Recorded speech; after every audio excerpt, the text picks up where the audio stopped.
bangsa ini sudah akrab di masa reformasi itu, udah gak ada masalah lagi. Sampai kemudian tibalah virus yang menjijikkan, menurut saya ini mengerikan, menjijikkan. Dari Solo, tiba-tiba ada orang Solo masuk ke pusat, ke Indonesia, ke politik nasional lewat pemilihan gubernur DKI tahun 2012. Dari situlah mulai masuk buzzer, adu domba, fitnah, segala macam itu.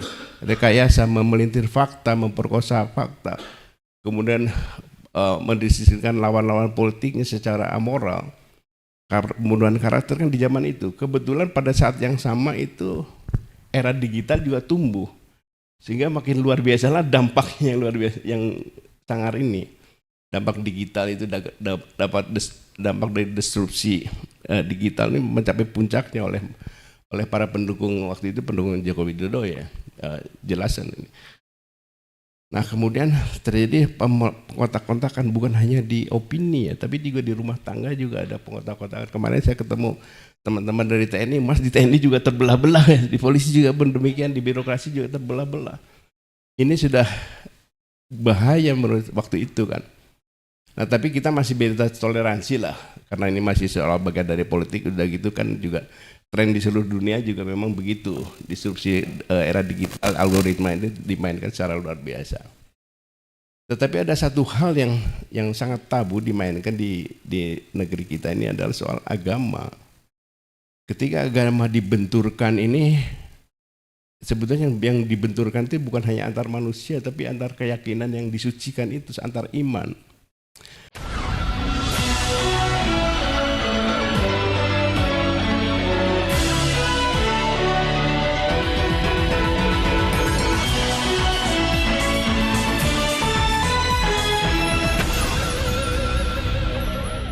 Assalamualaikum warahmatullahi wabarakatuh. Apa kabar?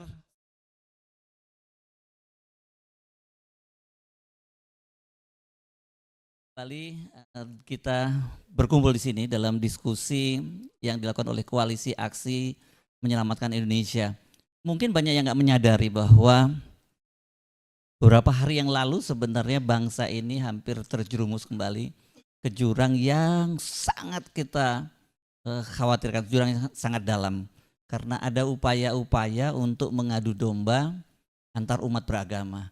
Itu betul-betul big tabu yang tidak boleh kita lakukan. Apa yang saya maksud adalah ketika Pak Yusuf Kalla, mantan wakil presiden, juru damai di beberapa wilayah, Poso, Ambon, Aceh, itu dilaporkan ke polisi karena Pak Yusuf Kalla dianggap menistakan agama, kebetulan umat Kristiani yang disebutkan situ. Itu setelah potongan-potongan video ceramahnya Pak Yusuf Kalla di ceramah Ramadan di Masjid UGM dipotong-potong dan kemudian itu membakar kemarahan umat Nasrani juga. Ini jelas sangat mengkhawatirkan dan syukurnya itu ternyata kemudian banyak sekali muncul testimoni dan terutama dari umat Kristiani sendiri. Beberapa pendeta dari Ambon, dari Poso, bahkan ada aliansi mahasiswa Kristen Indonesia itu mereka di Jakarta ya, mereka kemudian membuat pernyataan bersama. Itu artinya sudah mulai berhasil dinetralisir gitu. Tetapi hal-hal semacam ini tidak boleh kita biarkan berlanjut dan ini betul-betul sangat berbahaya. Karena itu kami di hari ini berkumpul di sini dengan mengundang beberapa narasumber untuk memberikan perspektif tentang betapa bahayanya hal semacam ini dan tidak boleh terjadi pada bangsa ini. Cukup apa yang terjadi dengan saudara-saudara kita yang peristiwa yang sangat kelam yang terjadi di Poso, di Ambon, dan jangan pernah turun lagi, apalagi kemudian melebar sampai di Jakarta dan secara umum nanti di nasional. Nah, saya nggak akan berpanjang lebar, saya minta Mas Adi Masyardi, ini ketua eksekutif komite eksekutif dari Koalisi Aksi Menyelamatkan Indonesia untuk menjelaskan, untuk memberikan konteksnya. Sambil sekaligus juga kita sebutnya ini kan beliau selalu sampai sekarang nggak tahu kenapa masih disebut juru bicaranya Gus Dur. Ya, jadi menjelaskan bagaimana kan Gus Dur ini salah satu tokoh yang soal bicara pluralisme ya, sampai sekarang kita masih bicara soal itu. Jangan jangan sampai kita ini dipecah belah seperti itu ya, ngeri. Coba Mas Adi pencerahannya dulu. Baik, terima kasih Bung Hersup. Jadi saudara sekalian sebangsa tanah air, kita memang dikejutkan secara luar biasa oleh kelompok yang tadi disampaikan oleh Hersup ini kan gara-gara sepotong ijazah yang nggak jelas sampai sekarang kemudian melebar kemana-mana, dan kami Koalisi Aksi Menyelamatkan Indonesia merasa terganggu karena ada ancaman yang paling serius bagi bangsa ini adalah ketika agama dibenturkan, antar umat agama dibenturkan. Saya ingin menjelaskan begini. Jadi SARA itu dulu suku, agama, ras, antar golongan itu di zaman Orde Baru itu dianggap, sebetulnya bukan di zaman Orde Baru, bagi bangsa Indonesia menjadi elemen paling sensitif yang dilindungi, dan di era Orde Baru itu dilindungi secara luar biasa dengan undang-undang, dengan sangat keras, agak-agak represif, karena itu kalau menyinggung soal SARA ini urusannya subversif. Begitu tegas ya, begitu khawatirnya Orde Baru. Nah, tapi yang menarik adalah terjadi pergeseran penting di era reformasi. Urusan SARA ini tiba-tiba hilang. Setelah reformasi itu nggak ada lagi Cina non Cina, pri non pri, muslim non muslim, itu nggak ada masalah. Ahok bisa jadi DPR, semua bisa jadi DPR, semua clear, hampir tidak ada masalah. Nah, sehingga kemudian Gus Dur kan lebih menetralisir lagi bahwa Konghucu menjadi diresmikan sebagai agama untuk negara. Kemudian identitas keturunan Cina dihilangkan di KTP, semua clear, jadi sudah aman, selesai. Bangsa ini sudah akrab di masa reformasi itu, udah nggak ada masalah lagi. Sampai kemudian tibalah virus yang menjijikkan, menurut saya ini mengerikan, menjijikkan, dari Solo. Tiba-tiba ada orang Solo masuk ke pusat, ke Indonesia, ke politik nasional lewat pemilihan gubernur DKI tahun 2012. Dari situlah mulai masuk buzzer, adu domba, fitnah, segala macam itu. Rekayasa, memelintir fakta, memperkosa fakta, kemudian mendiskusikan lawan-lawan politiknya secara amoral, pembunuhan karakter kan di zaman itu. Kebetulan pada saat yang sama itu era digital juga tumbuh. Sehingga makin luar biasa lah dampaknya yang luar biasa, yang sangar ini. Dampak digital itu dapat dampak dari disrupsi digital ini mencapai puncaknya oleh para pendukung waktu itu, pendukung Joko Widodo ya, jelasan ini. Nah, kemudian terjadi kontak-kontakan bukan hanya di opini ya, tapi juga di rumah tangga juga ada kontak-kontakan. Kemarin saya ketemu teman-teman dari TNI, Mas, di TNI juga terbelah-belah ya, di polisi juga pun demikian, di birokrasi juga terbelah-belah. Ini sudah bahaya menurut waktu itu kan.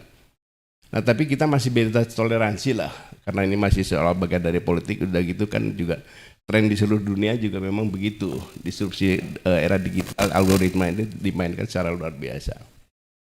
Tetapi ada satu hal yang sangat tabu dimainkan di negeri kita ini adalah soal agama. Ketika agama dibenturkan ini, sebetulnya yang dibenturkan itu bukan hanya antar manusia, tapi antar keyakinan yang disucikan itu, antar iman.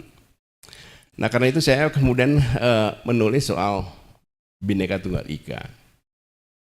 Bhinneka Tunggal Ika itu dibuat oleh Empu Tantulal dalam KKWN Sutasoma itu bukan untuk perbedaan ras, golongan, apalagi bangsa ya. Ini khusus dibuat untuk mendamaikan, untuk menetralisir perbedaan agama. Waktu itu Empu Tantulal menganut agama baru, Buddha, yang berkembang di Nusantara. Nanti Prof. Anar bisa menjelaskan itu. Sementara agama negara itu Hindu Siwa.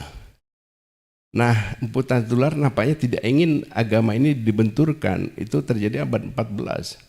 Saya waktu itu pernah ngobrol sama Prof. Anar Gonggong. Prof, saya bilang saya curiga ini jangan-jangan Empu Tantulal itu kan dia abad 14.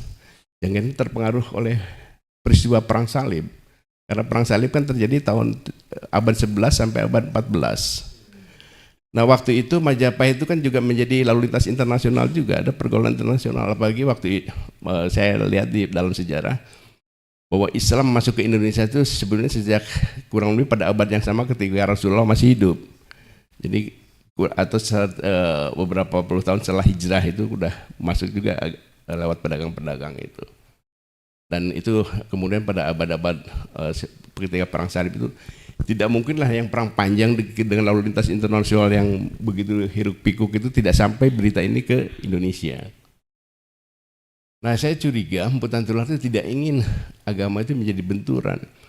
Karena kalau agama dibenturkan itu, karena agama itu kan keyakinan yang masuk dari pikiran, kemudian diterima oleh akal, kemudian masuk ke kolbu, kemudian menjadi tingkah laku, ritualnya itu hari-hari menjadi sikap harian, sehingga menjadi total. Nah, ketika ini dibenturkan, maka tidak ada lagi ruang kosong untuk negosiasi. Pasti hancur-hancuran kalau agama benturan itu. Nah, itu sebabnya menurut saya nilai yang agung ini mungkin sejak dicetuskan oleh Mpu Tantular juga kemudian menyebar. Kita punya sejarah panjang soal perlawanan kepada bangsa asing. Di Tidore, Malaka misalnya dan beberapa tempat. Di Aceh juga pernah melakukan perlawanan kepada Spanyol, Portugis sebagai bangsa asing. Sebagai orang non-muslim, mereka dari Kesultanan Islam semua. Kemudian setelah itu kita mengenal juga perang Diponegoro yang basisnya juga agama, kemudian perang Padri, Mambonjo, kemudian ada perang Aceh, Tuku Umar dan lain-lain. Kemudian pada masa yang belakangan setelah merdeka itu ada resolusi jihad. Itu juga basisnya agama. Tapi konteksnya selalu dihindarkan, ini bukan perang Islam melawan agama lain. Tapi Islam sebagai tata nilai yang menghormati kebajikan, keadilan, melawan kezoliman, melawan ketidakadilan, untuk menegakkan martabat. Itu fungsi agama yang dipakai oleh para tokoh sejarah kita. Jadi tidak pernah dipakai oleh ini untuk memerangi agama lain. Memang ada teriakan-teriakan Allahu Akbar, ada kata-kata kafir seperti di Aceh. Tapi konteksnya untuk membedakan bahwa ini zolim. Kita melawan kezoliman. Karena pastilah para tokoh-tokoh itu juga paham betul nih, negarawan di zamannya, kalau perang menggunakan agama, benturan antar agama, akan terjadi hancur-hancuran. Nah, kalau hancur-hancuran, siapapun yang menang gak ada manfaatnya juga. Nah, itu sebabnya biasanya saya pelajari di beberapa negara itu yang konflik dan menggunakan agama sebagai basis perlawanan itu kemudian benturan agama. Biasanya orang yang pendidikannya rendah, karena tidak punya gagasan, tidak punya impian yang ditawarkan, kecuali mengadu domba antar agama. Jadi yang pendidikan rendah selalu mencari yang paling cepat, yaitu dia konflik agama, emosi. Karena di luar itu dia nggak mampu. Jadi kalau kata Rocky kan, ijazah itu tanda orang pernah belajar, pernah sekolah, bukan pernah berpikir ya. Jadi kalau orang ijazah palsu itu orang yang tidak pernah berpikir dan tidak pernah sekolah. Nah, sehingga menggunakan hal segala cara untuk memainkan yang penting gagasannya. Saya ingin menjelaskan kembali ya bahayanya konflik agama itu kan. Kita tidak pernah mengalami sejarah, tidak pernah ada konflik agama. Tiba-tiba muncul kasus Ambon dan Poso. Itu juga terjadi konflik yang dibuat oleh, menurut saya sih tingkat kenegaraan sangat rendah, karena ketika hancur-hancuran semua yang nggak ada manfaatnya juga. Dan dalam tempo relatif singkat sekitar 1-2 tahun itu korbannya kan luar biasa besarnya. Sekitar 7.000-an yang mati ya, yang meninggal ya secara sia-sia. Kemudian ribuan rumah dibakar hancur-hancuran lah, sehingga tidak bisa dipetik apapun dari hasil kemenangan itu. Nah, di kami di Koalisi Asia Malaysia, teman-teman membayangkan kalau ini dibiarkan, kasus Poso Ambon itu bukan mustahil terjadi, karena faktanya nih, Bung Hensub, setelah pernyataan itu, teman-teman yang di Kristiani juga siaga loh, jangan salah. Sementara di kelompok Muslim, terutama pendukung Yusuf Kala dan lain-lain, dan umat Muslim yang lain yang merasa tersinggung, dia juga bersiaga. Jadi tinggal menunggu pencetusnya ini bisa berbahaya nih. Itu sebabnya kita membuat diskusi ini agar para penegak hukum itu secara proporsional menghadapi ini. Jadi kami sebagai organisasi pemikiran ingin agar kasus-kasus semacam ini tidak ada lagi. Jadi ini harus dihentikan, sehingga ini harus diusut kepada siapa intelektual dadernya, Kemudian diingatkan dapat hukuman secara proporsional sehingga agar orang tidak berani lagi menggunakan agama sebagai alat untuk benturan untuk mencapai tujuan politik tertentu. Nah, karena sekali lagi saya jelaskan bahwa urusan SARA itu sebetulnya sudah selesai setelah reformasi. Saya kasih contoh. Tahun 2001 itu tiba-tiba meledak sinetron Meteor Garden. Semuanya Cina dan semua orang senang sama mereka. Jadi kita nggak ada urusan pri non pri itu sebetulnya. Jadi sebelum muncul Joko Widodo ke panggung politik nasional, urusan ini sudah selesai. Nah, kita selama 10 tahun ini lebih ini hidup dalam kegaduhan. Nah, saya kan termasuk penggemar Prabowo nih. Prabowo ini kan sedang mencoba membenahi krisis-krisis ini. Nah, kalau pembenahan krisis ini di fokusnya diganggu dengan kegaduhan-kegaduhan seperti ini, pasti tidak akan fokus dan pasti tidak akan gagal. Nah, itu sebabnya kita juga ingin membantu agar krisis bangsa ini selesai. Dengan demikian kita harus fokus, maka hal-hal yang demikian harus dieliminasi seeliminasinya. Saya kira itu Pak Yusuf dan saudara sekalian, mudah-mudahan ada manfaatnya. Terima kasih. Oke, terima kasih Mas Adi, Mas Ardi. Ini luar biasa concernnya ya. Memang benar seperti yang Anda sebutkan, Pak JK juga menyatakan bahwa banyak sekali orang-orang yang mau juga turun ke jalan unjuk rasa. Saya banyak sekali dari daerah-daerah, misalnya dari Pare-Pare, dari Bandung, ngechat saya juga soal itu gitu ya. Dan Pak Yusuf Kalla kan kemudian menurunkan tensinya. Tapi kita mesti bikin klarifikasi dulu. Kita nggak ada urusannya dengan Pak Yusuf Kalla. Iya, itu yang penting clear dulu, karena kebetulan ada Profesor Anwar Gonggong sama-sama dari Bugis, nanti dibilang kita ini bukan bagian dari Yusuf Kalla. Kepentingan kita adalah koalisi aksi menyelamatkan Indonesia. Itu saya kira itu concern kita itu seperti itu ya, Mas Adi ya. Oke, kita mulai dari mana, Prof Anwar atau Mbak Fitri dulu lihat dari ya, Mbak Bivit bisa lihat dari sisi hukum, mau di siapa terserah, bebas saja mau ya, silakan. Oke, baik, terima kasih. Selamat sore atau kapanpun sedang ditonton, mungkin malam, mungkin pagi. Tapi assalamualaikum warahmatullahi wabarakatuh. Salam sejahtera. Nah, cukup 2 aja salamnya karena bukan apa-apa, saya nggak hafal. Dan saya kira itu kan bukan sesuatu yang substantif ya. Ya, kita fokus justru hari ini kita mau mengingatkan bahwa ada yang lebih substantif daripada salam. Salam penting karena kita menyapa, mendoakan orang agar selamat begitu ya. Tapi yang lebih substantif adalah agar kita selamat, kita perlu mengkaji persoalan lapor-melapor ini dengan jernih. Dan saya setuju dengan Mas Hersu, dengan Mas Adi, bahwa nanti saya yakin Pak Anhar juga akan membicarakan hal yang serupa, bahwa ini bukan persoalan seorang Yusuf Kalla saja, bukan persoalan asalnya dari mana. Mungkin kan sekarang ini suka banyak geng-gengan nih kan katanya, geng Makassar atau apalah begitu ya. Bahkan bukan juga hanya persoalan kami. Saya ingin bilang bahwa saya sebagai akademisi juga punya suatu kepentingan yang luar biasa untuk membicarakan 2 hal. Pertama, saya mau menyentuh soal yang disebut dengan weaponization of law, dan nanti yang kedua saya pengen menyentuh soal agamanya itu, bagaimana dari aspek hukum maupun tentu saja sosiologis.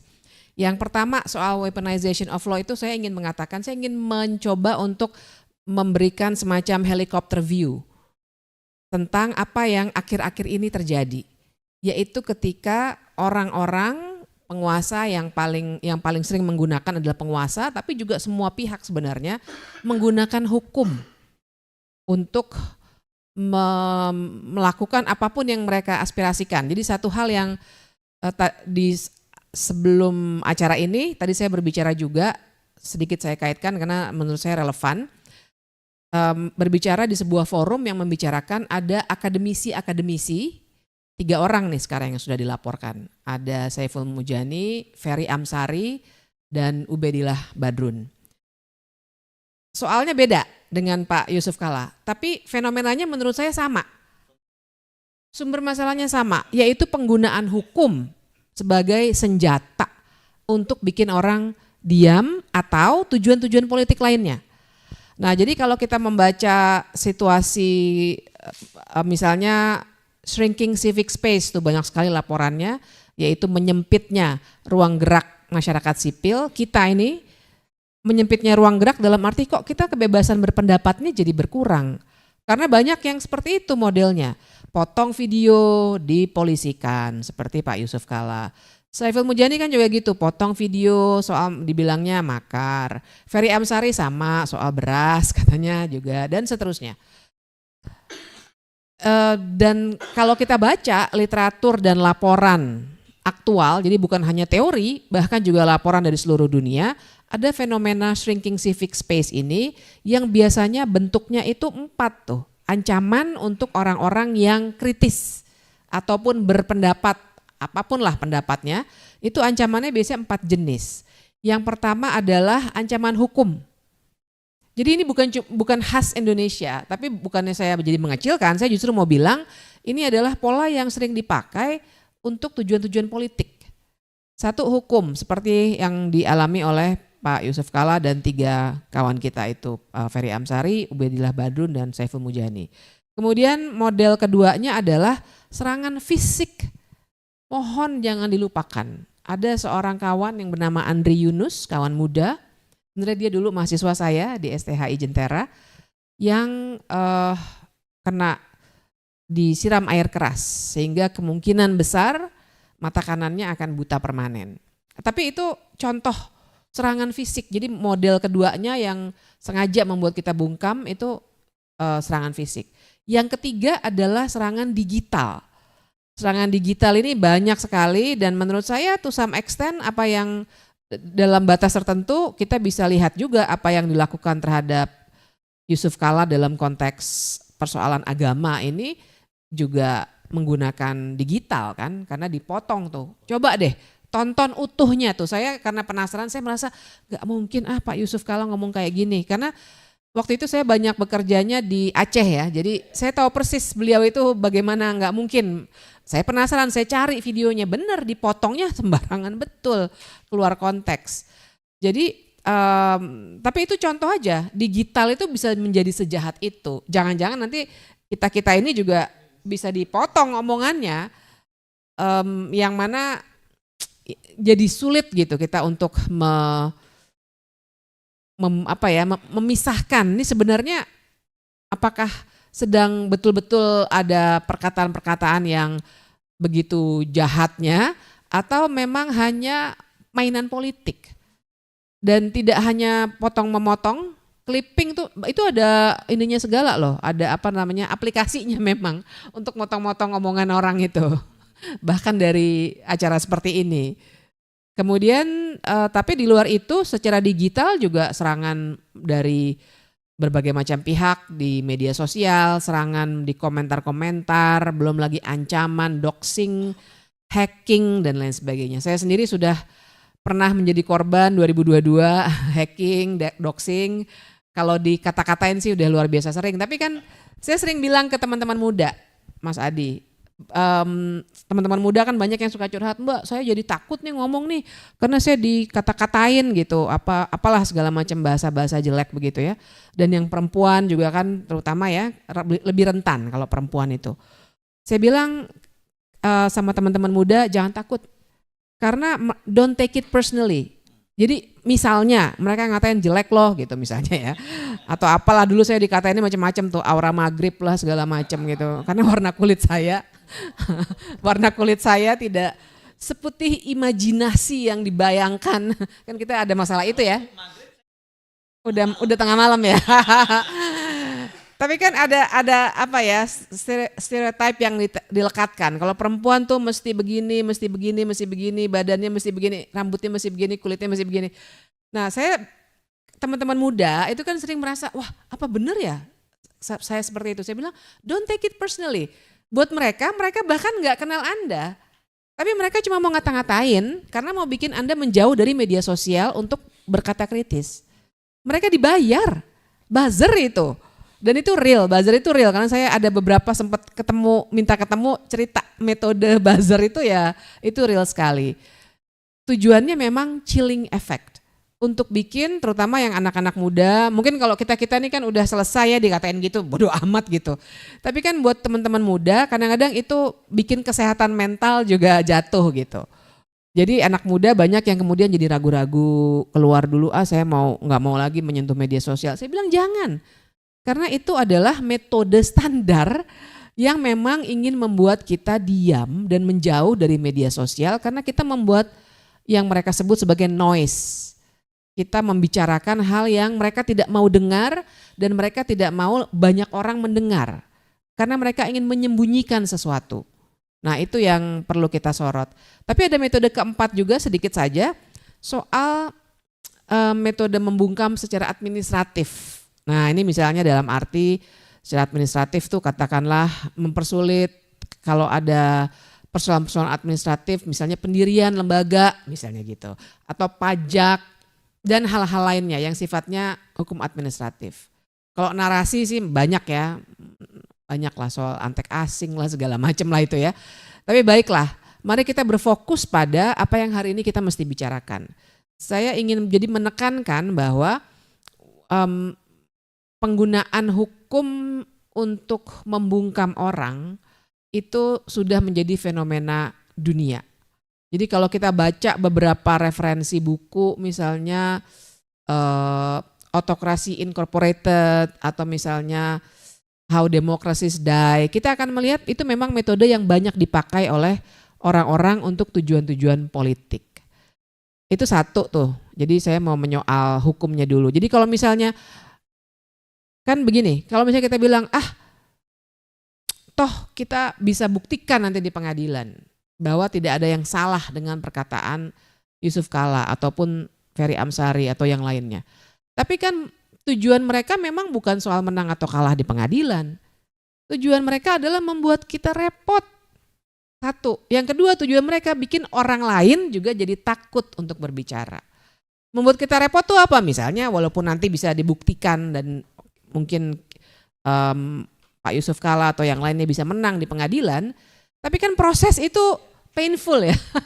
Dipanggil polisi bolak-balik, BAP, dan belum lagi perhatian pasti terdistraksi, mungkin lagi nulis buku jadinya mikirin itu, nggak bisa nulis buku. Mas Adi mungkin lagi bikin puisi yang baru jadinya mungkin nanti nggak bisa bikin puisi. Itu tuh tujuannya, merusak ritme hidup kita juga gitu.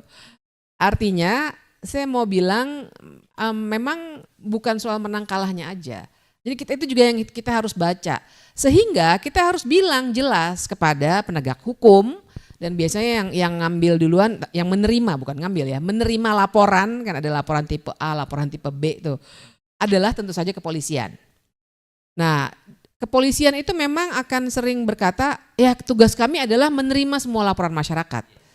Betul, tapi setelah itu harusnya ada proses dulu. Jadi penalaran hukumnya itu sudah mesti diterapkan sejak laporan diterima. Apakah ini sesuatu yang layak untuk diteruskan dalam penyelidikan dan kemudian penyidikan terus nanti dikasih ke kejaksaan untuk penuntutan atau tidak? Apa itu istilah hukumnya? Kan biar kalau kita kurasi dulu lah gitu ya. Iya kan? Semacam itulah. Apa itu? Jadi mesti difilter dulu. Ya, filter dulu mestinya. Ya. Difilter dulu untuk melihat pasalnya sebenarnya bunyinya apa. Beneran bisa terbukti atau enggak nanti. Karena secara kenegaraan kan juga kalau misalnya kita menerima, maaf ya, kasus-kasus sampah gitu, maksudnya yang sebenarnya enggak layak, kan merugikan keuangan negara. Maksudnya kalau kita tarik ke arah situ ya, ada resources di kepolisian yang digunakan mungkin bisa 3 bulan, 4 bulan, 5 bulan, polisi harus mengurusi laporan-laporan sampah itu dalam tanda kutip. Maksudnya sesuatu yang sebenarnya tidak layak untuk dilanjutkan. Sorry saya potong sedikit. Itu ada nggak aturannya dalam KUHAP atau itu harusnya internal misalnya Perpol atau apa gitu mestinya? Dalam KUHAP memang tidak ada. Tidak ada ya. Gitu. Cuma untuk peraturan Kapolri harusnya ada ya. Harusnya secara internal yang tadi saya katakan penalaran hukumnya sudah mestinya diterapkan.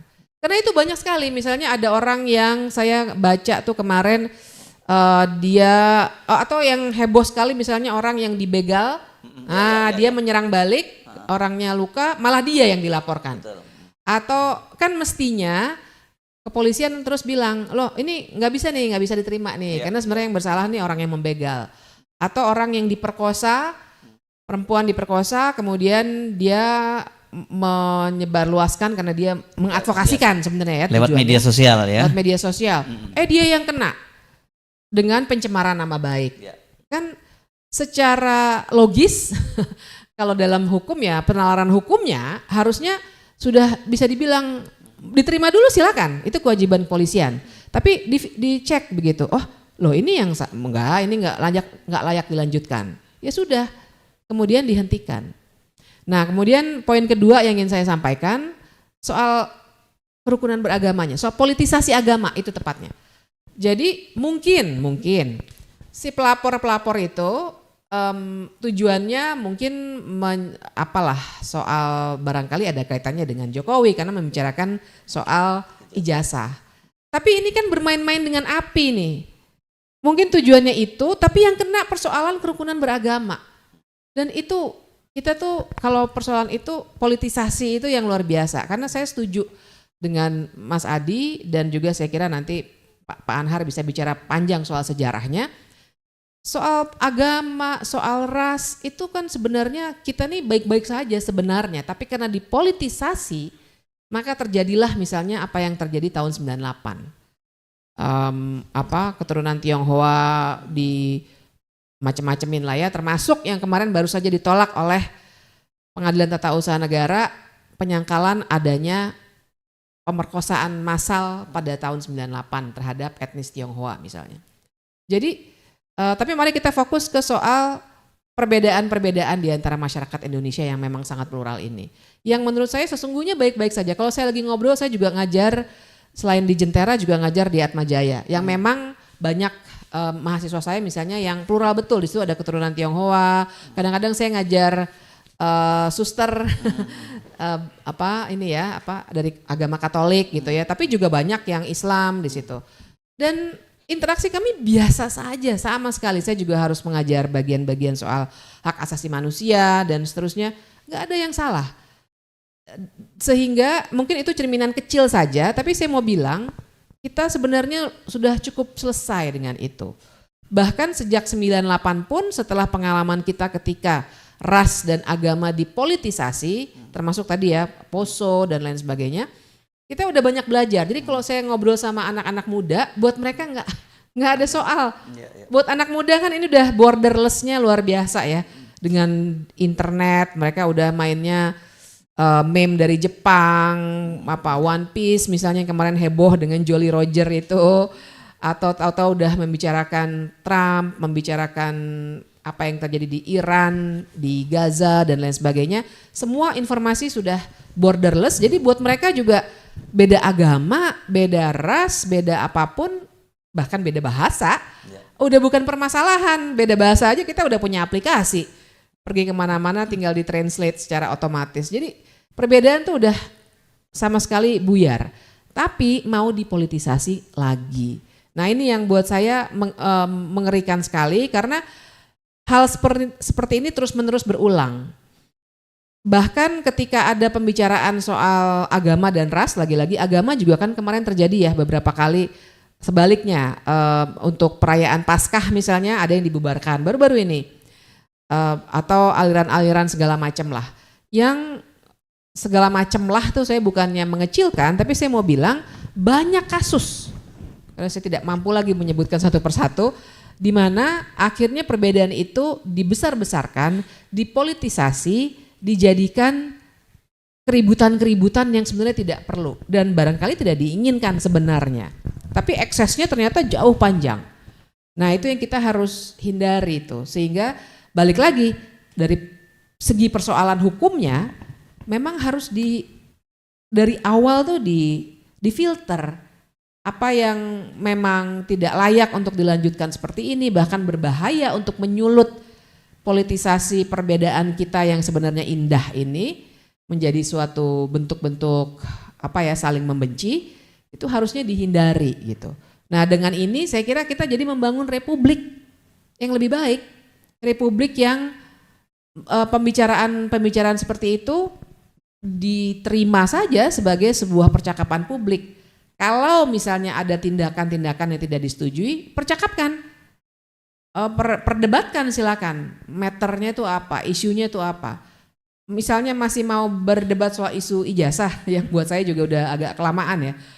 Saya sih sebenarnya setuju Pak Yusuf Kalla, udah tunjukin aja gitu. Tapi baiklah, kalau mau berdebat soal itu, perdebatkan soal itu. Kenapa jadinya membicarakan hal lain soal agama? Kill the messenger kan, ad hominem ini. Jadi akhirnya yang terserang adalah Pak Yusuf Kallanya, dan yang lebih berbahaya adalah yang terserang adalah soal agama. Dah stop main-main dengan agama, kita sekarang mau move on.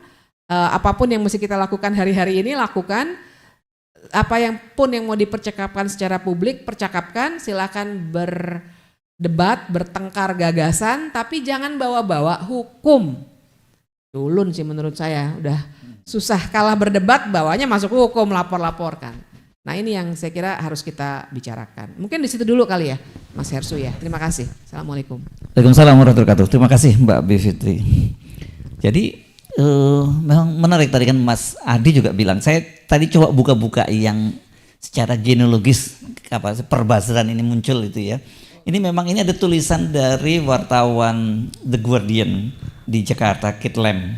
Jadi ini tulisan dia lama, dia cerita tentang bagaimana para buzzer itu mereka itu dibayar berapa dan bagaimana mereka waktu itu polanya dulu biasanya mereka itu punya banyak akun gitu ya, dan biasanya akun-akunnya yang dipakai itu wajah-wajah perempuan cantik dari Google itu diambil itu. Nah itu ini nama judulnya itu I Felt Disgusted Inside Indonesian Fake Twitter Account Factories. Jadi ini memang tulisan lama, ini menarik dan bahkan ada studinya sebenarnya, tapi ini adalah semacam investigasi dari wartawan ini cerita tentang Pilkada DKI Jakarta tahun 2012 sebenarnya. Dia baru dia menulisnya pada tahun 2018. Jadi kalau kita bilang ngarang-ngarang silahkan di googling itu akan ketemu, dan memang industri di Indonesia itu buzzer itu udah jadi industri. Nah itu mengerikan sekali. Jadi Mas Adi yang dimaksud Just Math ya, yang awal pertama kali muncul dulu kita nggak kenal kan ya. Teman-teman semua di situ juga. Iya kan, kita dulu belum ngerti yang begini-begini main tahun 2012 itu, tapi mereka lebih duluan, dan kita tahu kemudian tokoh-tokohnya banyak yang jadi komisaris inilah, komisaris itu di BUMN.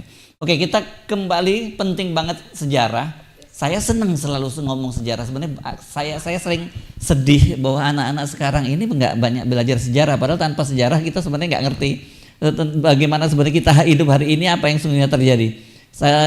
Kita mohon pencerahan dari Profesor Anar Gonggong ya. Terima kasih. Assalamualaikum warahmatullahi wabarakatuh. Selamat malam atau selamat apa ini sekarang. Begini, ada satu hal menarik. Kudus, orang Kudus itu sampai sekarang tidak makan sapi, tapi makan kerbau.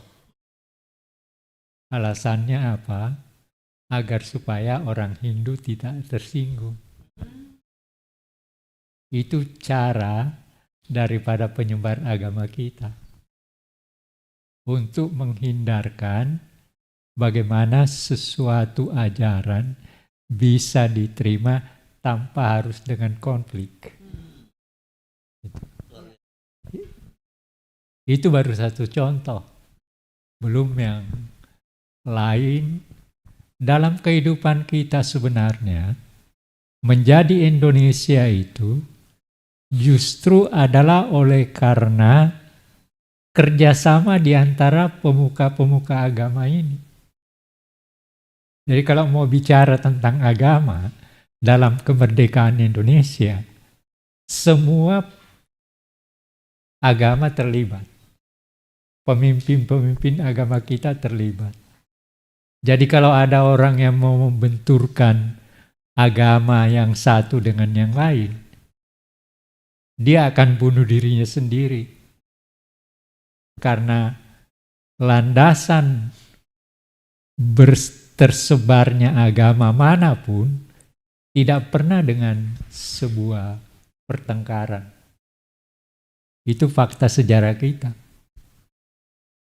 Itu. Dan saya mau ngambil contoh di Sulawesi Selatan. Tiap kali hari Natal, saya pasti datang karena diundang. eh, saya di SMP, kebetulan SMP Seri Gading, SMP swasta. Saya satu sekolah dengan, tentu saja ada yang Kristen, ada ini Toraja dan sebagainya. Kebetulan terjadi begini, ketika itu ada seorang teman saya satu sekolah SMP Seri Gading itu swasta dan sore. Dia bekerja di sebuah warung.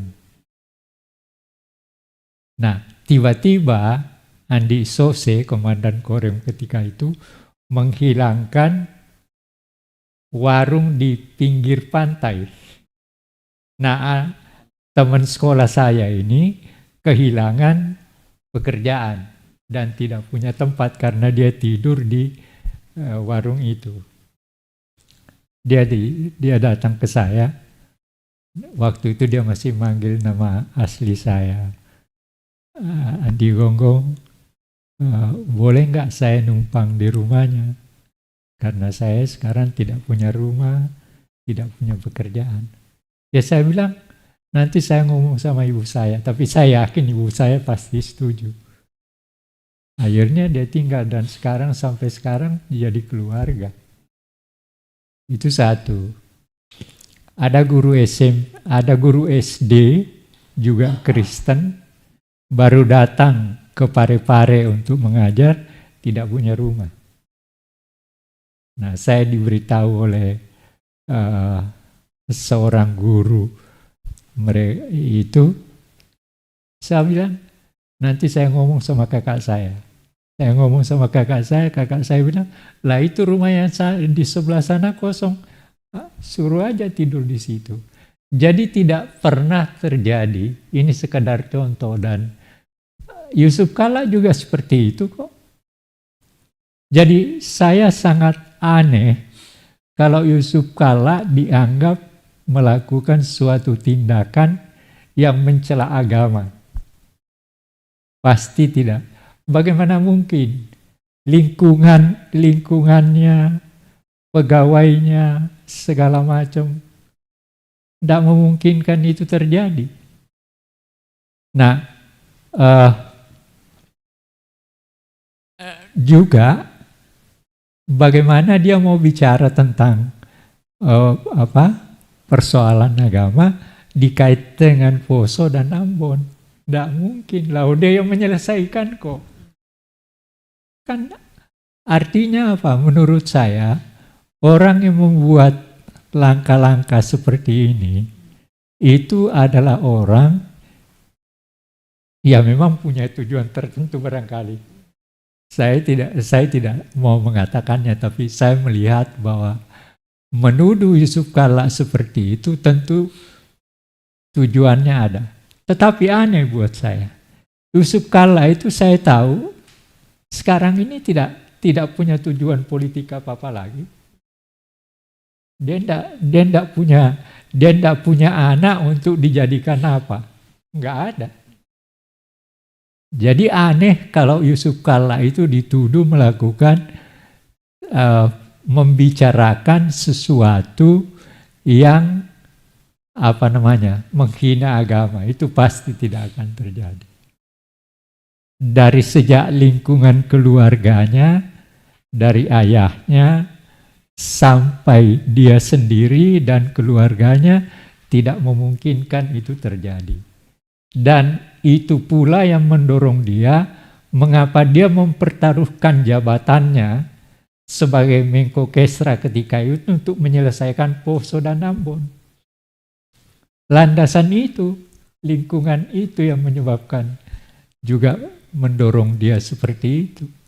Nah, kalau ada orang yang mau merusak, yang memang sangat mengerikan kalau itu terjadi, merusak hubungan keagamaan kita dalam rangka bernegara, itu pasti gagal. Pasti gagal. Karena apa? Landasan pembentukan republik ini adalah kerjasama di antara semua kekuatan-kekuatan ketika itu. Dalam arti kekuatan-kekuatan keagamaan. Tidak ada yang tidak. Tidak, dan mereka bekerja sama. Ambil sebagai contoh. Kan ketika masih zaman liberal, demokrasi liberal, ada DPR. Di situ kan anggotanya dan mereka berbeda pendapat. Ada yang mau dasar negara Pancasila, ada yang mau dasar agama Islam dan sebagainya. Kasimo dan Natsir itu berbeda dan bertengkar di dalam, bukan bertengkar, berdialog di dalam DPR. Konstituante dan DPR juga. Nah, lalu Kasimo ini pendukung Pancasila, Natsir ini pendukung Piagam Jakarta. Nah, apa yang terjadi? Selesai mereka rapat, mereka pergi makan bersama. Selesai perdebatan di dalam sidang, terjadi perdebatan, tapi begitu selesai sidang, maka selesai pula persoalan yang dipertengkarkan. Kasimo itu yang mencarikan rumah sama Pak Prawoto Masumi. Jadi bagaimana ini orang yang mau membenturkan agama sama sekali tidak mau memiliki pemahaman sosiologis tentang keindonesiaan kita.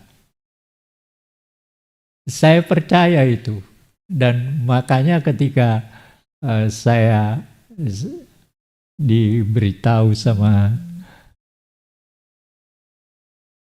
Mas Adi, ya saya cuma geli aja karena kami ini sudah kawan sejak masih di Jogja. Di Jogja kami nggak pernah bicara tentang hal-hal seperti itu. Kami berdiskusi di tengah jalan, di mana saja, dan tidak ada sesuatu yang yang mempersoalkan masalah itu. Nah, oleh karena itu sebenarnya saya berharap betul aparat-aparat negara kita, terutama yang berkaitan dengan yang menangani ketertiban, menangani hukum, harus tahu betul hal ini. Karena kalau enggak, itu akan menyebabkan dia tidak bisa bekerja secara baik. Jadi kalau seperti, saya cuma anggap lucu aja. Misalnya terjadi ketika yang dijambret itu, lalu dia yang dijambret itu yang ditangkap kan aneh. Artinya orang hukum nggak ngerti hukum. Kan itu. Jadi kalau Anda bertanya tentang perjalanan sejarah kita menjadi Indonesia, yakinlah bahwa fakta sejarah menunjukkan bahwa republik ini dibangun secara bersama oleh semua kekuatan agama. Tidak ada yang tidak terlibat. Semua terlibat dalam pembangunan, dalam menciptakan keindonesiaan kita. Gitu. Jadi saya hanya ingin mengatakan jangan kita ini mau melangkah ke depan untuk hidup bersama sebagai bangsa merdeka. Tetapi jangan merusak kehidupan bersama di tengah kemerdekaan kita dengan kebodohan. Kalau Anda tidak mengerti tentang perjalanan sejarah bangsa ini, Anda lebih baik diamlah daripada merusak republik ini. Tidak ada gunanya.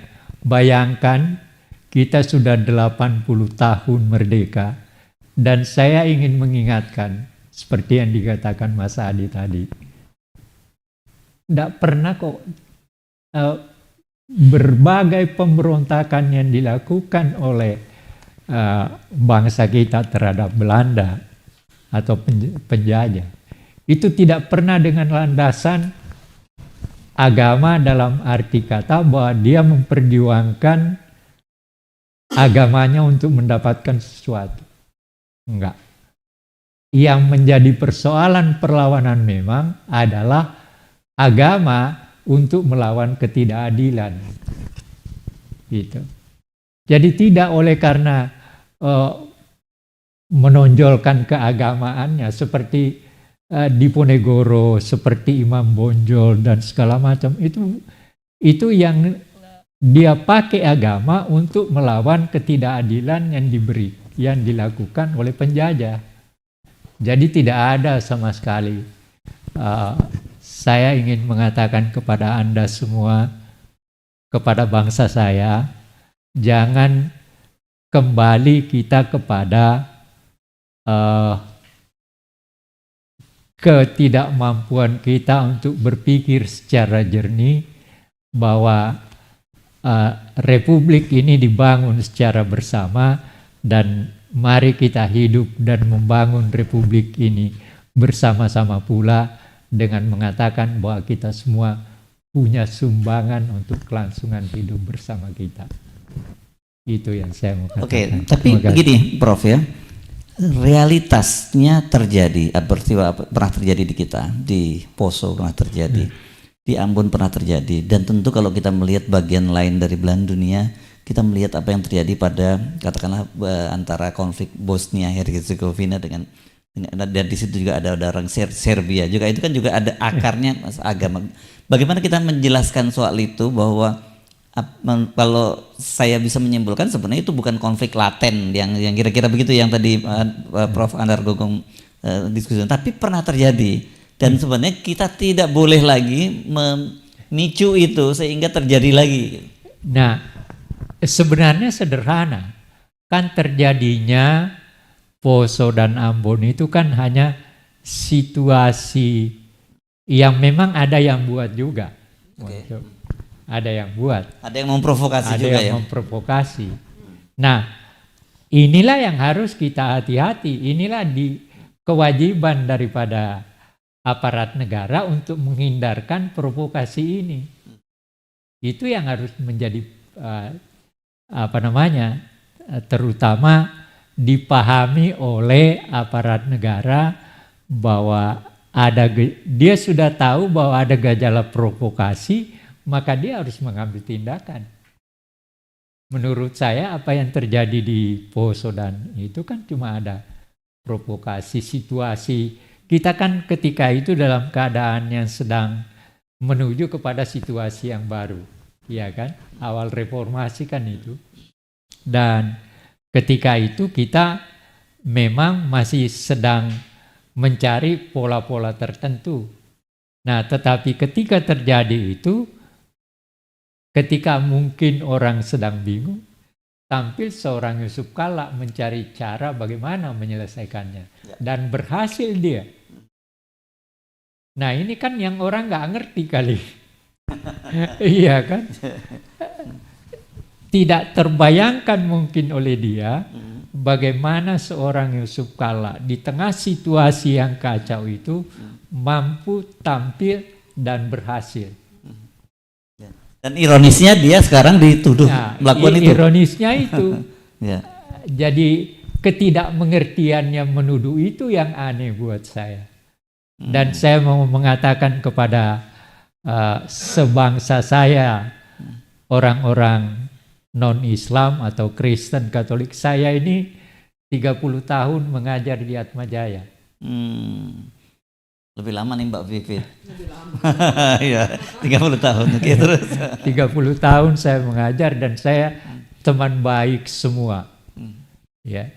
Jadi Republik ini adalah milik kita semua dan tidak ada agama yang tidak pernah memiliki jasa dalam proses meng-Indonesia.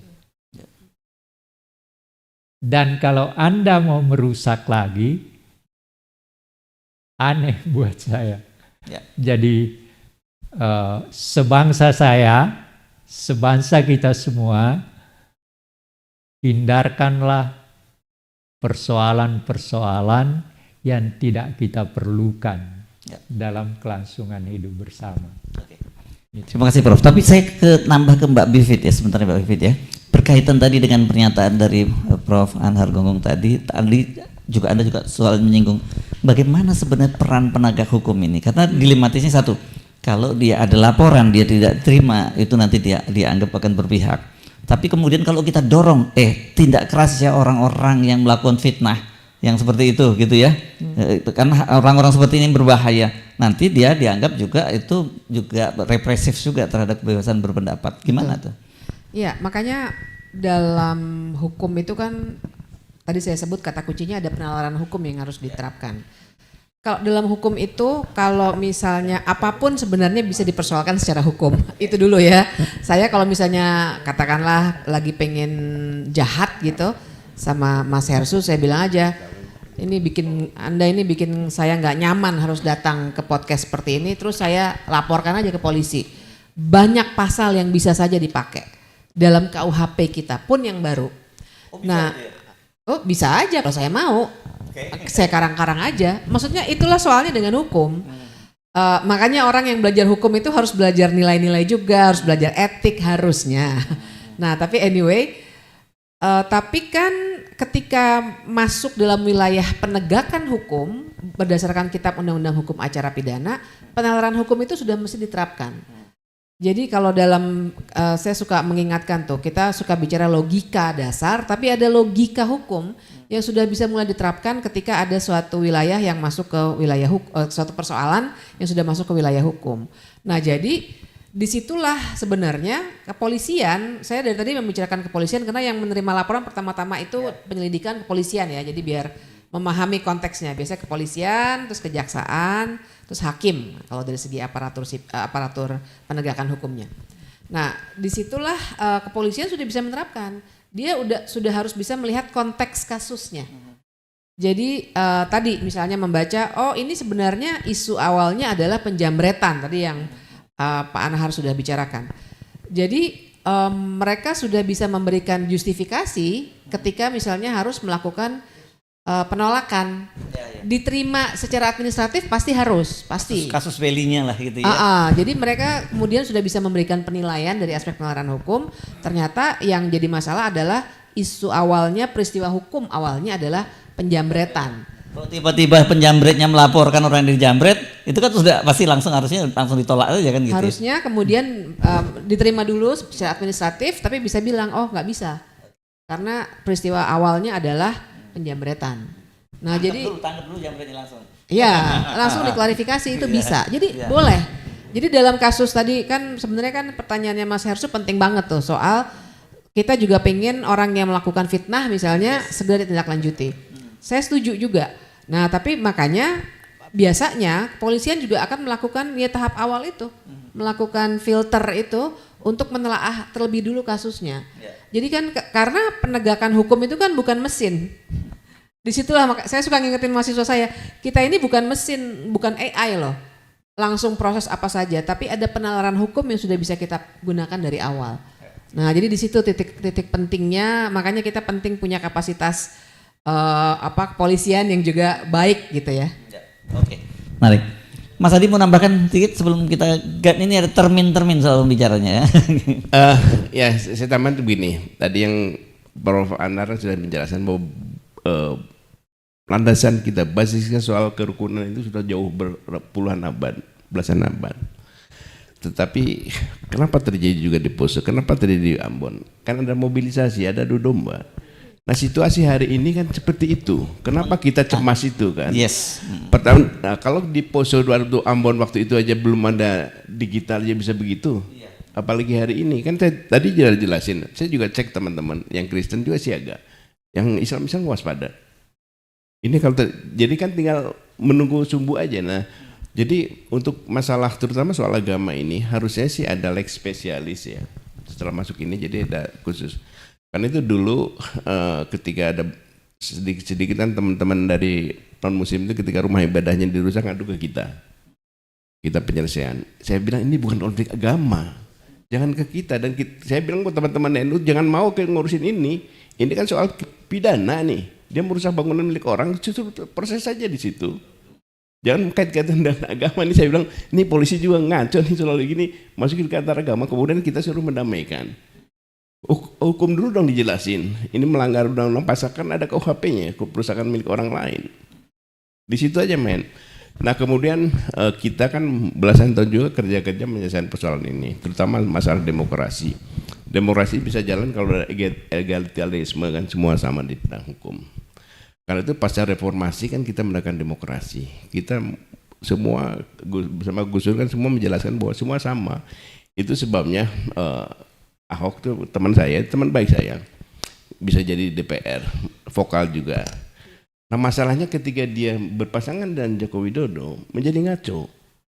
Kemudian saya datanglah ke balai kota. Saya bilang, Hok, lu kan Cina jangan begitu dong. Maksud dia dikira karena Cina itu, saya bilang, ya lawan aja mas, bukan gitu. Ini kan soal demokrasi, kita berjuang lama untuk agar semua orang bisa menjadi apa saja. Kalau lu tetap begini, nanti orang kapok milih Cina. Saya bilang kita butuh SDM dan mereka kan bagus juga. Nah baru dia mikir, gini loh mas, saya memang diplot untuk menjadi bad boy. Lah, nanti yang rusakan lu, bilang. Saya ngomong di balai kota yang mau waktu itu yang menjembatani Suni Tanuwijaya lewat dia. Saya ngobrol di balai kota, saya jelasin gitu. Ini nggak boleh terjadi, ini merusak demokrasi. Saya khawatir orang kapok milih Cina-Cina itu keturunan lagi. Terbukti kan? Nah itu saya bilang kenapa kita penting menyelesaikan persoalan ini. Nah jadi soal agama itu harus ada lex spesialis. Ini bukan bermaksud represif. Dulu kan kita curiga di zaman Orde Baru ini jangan-jangan SARA itu dipakai oleh Orde Baru untuk represi.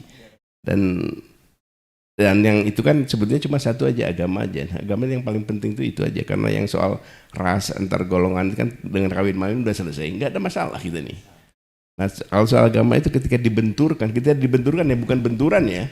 Ketika dibenturkan itu bahayanya luar biasa. Nah karena itu embrio semacam ini harus ditangani secara hukum, secara proporsional. Kita juga tidak mau menggunakan ini memberikan kesempatan kepada aparat hukum untuk represi mengenai masalah ini. Tetap proporsional, tetapi harus diingat bahwa dampak dari ini luar biasa. Kalau dampak luar biasa berarti penanganannya juga harus extraordinary, juga harus luar biasa juga. Saya kira gitu Pak. Oh ya satu lagi, soal agama tadi kan kalau di dalam sejarah kita kan soal banyak Islam ya di Ponorogo, Imam Bojor dan lain-lain sebetulnya Hindu juga banyak. Ada beberapa contoh misalnya puputan.